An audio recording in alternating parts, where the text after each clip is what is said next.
કેરી પકવવાની તો આમ ઘણી રીત છે, પણ એમાંની એક રીત હું તમને કહું કે આવી રીતે આવું દેશી ખમણીઓ હોય આપણું કોથળો, એને વ્યવસ્થિત રીતે કોઈ બી જગ્યાએ મૂકી દેવાનો અને માથે આપણા જે પેપર આવે પેપર વ્યવસ્થિત રીતે મૂકવાના. કારણ કે પેપરમાં જે આ લખાણ આવે ને એ કાર્બન આવે, કાર્બનમાં બધું ગરમી હોય, એના લીધે કેરી બધું ઝડપથી પાકે.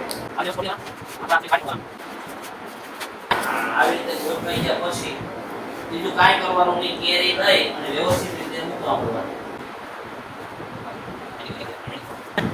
આવી રીતે ફટાફટ વ્યવસ્થિત રીતે અડે નહીં બહુ અને દબાઈ નહીં, એવી રીતે મૂકવા પડવાની.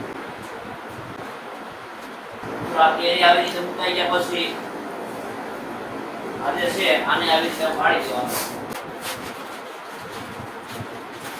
એટલે આમાં ગરમી પરફેક્ટ થઈ પછી માથે આવું પાછું બીજું કલદાન હોય એને કલદાન આવી રીતે મૂકી દેવાનું. બસ આ હવે કેરી લગભગ વધુમાં વધુ 7 થી 8 દિવસમાં પાકી જાય.